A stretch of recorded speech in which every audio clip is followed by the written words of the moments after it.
So hi and welcome to the Zoe Marley channel. Today we are starting in a new direction. Many of us have just come across a massive amount of words for this NaNoWriMo season, and now it's time to take a look at our manuscripts, take a look at our work in progress, and say what's next. Well, this next series is going to cover all of it about editing. These videos are also going to be structured in a slightly different format than normal. I will first speak concisely about a topic, and then we will move over to my computer where I will be going through some of my old manuscripts and kind of show you what I'm talking about. For those that have been subscribers, first off, thank you so much. I really do appreciate all of the support. But you're gonna see a kind of turn in me and my personality as far as it comes to editing, and there's a reason for this, right? So I've got this very hippie mindset. I want you to live your dreams. I want you to do the best you can. I want all of that for you, and I don't want you to give up, and I will always be that person. But there's this analytical side of me as well that is ruthless. There's no other way to put it. I can just be very picky and very ruthless. And it isn't to attack, it isn't to demoralize, it isn't to do anything like that. But I believe that being aware is the first step in overcoming amateur mistakes, right? And so I will be a little on the harsh side, and that is one reason that I'm using my own personal work. Yes, it was me whenever I was, between the ages 15 and 22. I wrote most of what you will see as examples. This is none of my new work. And so that's one reason I'm using that, is because I'm gonna be mean about it, and I don't want to be mean to anybody else. I don't want to put anyone else's stuff out there for other people to snicker at or whatever the case may be. So you're gonna get my personal stuff, and that will be with all of the examples. Now, today's topic is going to revolve around repetitiveness,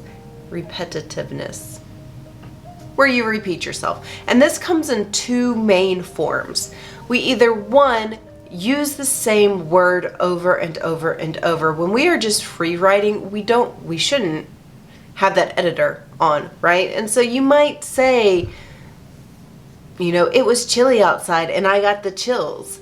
And then when someone jumped out of the corner, a chill ran up my spine. Chill is not something that you would use that many times in one paragraph, right? But when you're just free writing, that one word kind of sticks out to you, and so you just kind of keep using it, and it's totally fine. That's what editing's for, right? Get your words out on the paper. Don't worry about if you're being repetitive or not. And then the second thing that people commonly do, and it's a little bit harder to pinpoint for yourself, is the use of repetitive sentence structures.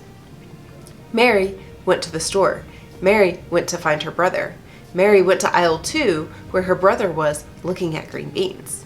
It's very, not just using the same verb, right? That's the repetitive word, but it's starting off that sentence with Mary, Mary, Mary, she, and not using any of your other, tools that you have. So we're gonna dig into this. Before we get started on what is just horrible, I want to also tell you that there are some really strategic ways to use repetitiveness. And I want you to be aware of this before you cut everything out, because sometimes repeating yourself or repeating a certain structure is incredibly powerful. It is incredibly moving, and you need to be aware of how it's done right, so you keep those parts in your story. And then you also need to be aware of how it's done wrong, so you can really remove that stuff from your manuscript. In the United States, I would say one of the most famous speeches in our country, in our history, was delivered by a man named Martin Luther King. And he was a rights activist, and he just had some really wonderful speeches. And he did this through many different techniques, right? He had a way of talking to people. He had a way of delivering. He had a way of convincing. So see how I just did, he had a way. It's like, it engages you a little bit. Now, if I did that for the next 30 minutes, it would not be as powerful, but kind of to get my point across, I was using the same tone. I was using the same phrasing with like a little bit changing at the end. And this is something Martin Luther King was excellent at. Of course, I would assume that most of us, if you were born in the US, definitely. If you weren't, maybe not so sure, but look into it because it's really amazing to just be aware of. But I would say that if you know Martin Luther King, immediately you think of, I have a dream, right? And that's because he repeated this phrase many times and it was so, so powerful. I have a dream, XYZ. I have a dream, XYZ, right? And it just really spoke to people's hearts.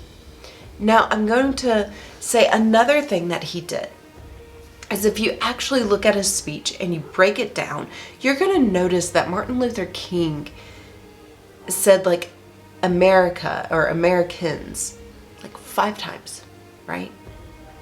But he said the word we over 70 times. Why is that? Let me see if I can find something real quick and I'll read it to you. And you tell me what is powerful about him using the word we over him using the word American. As we walk, we must take the pledge that we shall always march ahead. We cannot turn back. How is that more powerful than saying, as we walk, Americans must take the pledge. Americans cannot turn back. It doesn't have the same effect. Saying a we is so, so powerful. And he continues, not just with that first sentence, right?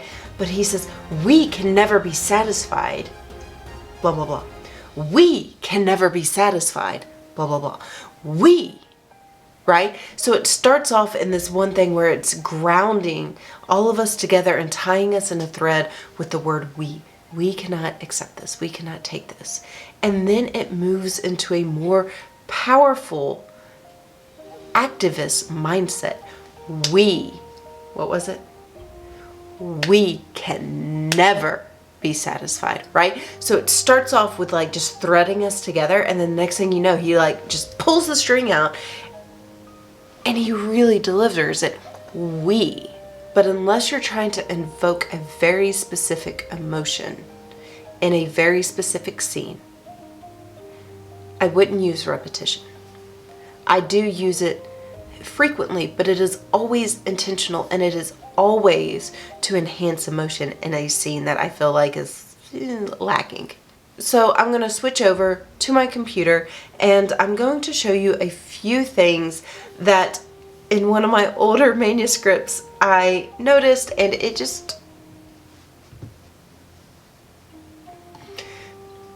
it was a problem. I'll just put it that way. So hopefully you can see this. This is 1,500 words, and my biggest flaw in this specific manuscript is the amount of times I used as. And I didn't always do this, but I found like whenever I was trying to pick up the pace, I would use as all the time because this happened as this happened, and then this happened, and then this happened, right? Because that's like all happening at one time. Very, very poor sentence structure. But this is what my personal personal flaw with sentence structure is even today I don't do it nearly as much as I used to, but I still use as, especially if I'm trying to like ramp up the action, right? So let's just read a little bit of this and see how horrible it is. I looked around astonished as I watched everyone in the arena kneel like I did and weep like I did. So there's actually I didn't intend for that, but there's kind of a example of a really good way to use repetitiveness. This particular character, I think, is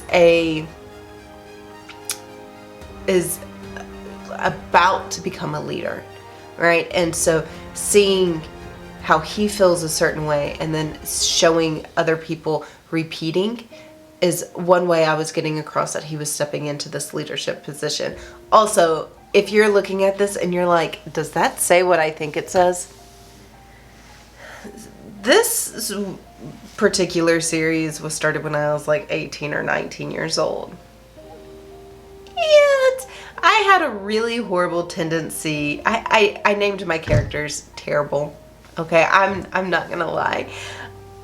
Every single one of my characters kind of had like spy code names that they were given. And I decided that every single one of them should be named after alcoholic beverages because I thought that was cool. So if you see Bryce Bourbon or Jai the Mudslide or Tony Martini, just realize I have no excuse. I have no excuse whatsoever. It is what it is. But let's get back to like how I used as way too much very quickly. And then you can kind of see in red how it's just way too much. Like if you were reading this 1,500 words, there's no way you would continue to read this. So let's keep going. I looked around astonished as I watched everyone in the arena kneel like I did and weep like I did. They loved him just as much as I had. I turned the torch over to Akisaki, and she proudly took it from me as she stood next to the fire. Even in death, Bryce, he'll always be by your side, she whispered as more tears flooded her red eyes. Okay, lot of badness there. I know. Bryce Bourbon, leader of the legends, dimwit, he said to me. My eyes widened. They thought I was dead. They really thought I was dead. Thank you, I said quietly as I forced on, teleporting over to Sammy. Hello there, I whispered in her ear. I couldn't hear everyone take a breath of shock across the room as I said the words. Bryce!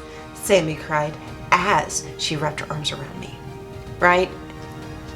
It's painful to read. As this happened, as this happened, as this happened, as this happened. It is so painful.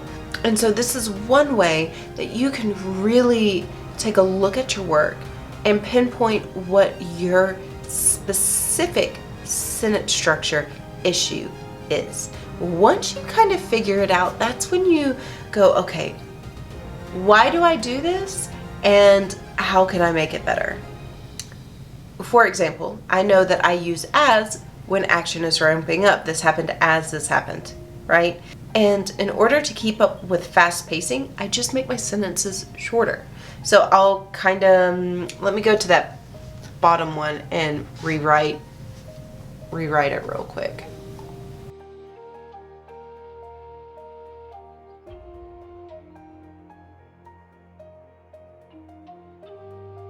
You know, whatever. But there are so many different ways to write a sentence to get a point across, to get a vision or an idea across. And you don't have to use the word as to do it. Yes, as is a perfectly good word, but it just shouldn't be your only word. I guess what my point is that there are several ways that you can be doing this. The issue is that you have to define what your structure is that you most commonly do. Also, if you have any specific questions or you're not sure, feel free, put a comment below. You know, try and keep everything between like within 500 words for me. If you're looking for a specific, hey, do you think I use any repetition? Here's an example paragraph. And I don't mind taking a look at it, but again, just put it in the comments below. Let me know. I hope this video helped. If you have any questions, let me know. If you are interested in more videos like so and you have not subbed to me before, come check out my channel, hit the subscribe button, ring the bell, and I hope to see you again next week. Bye!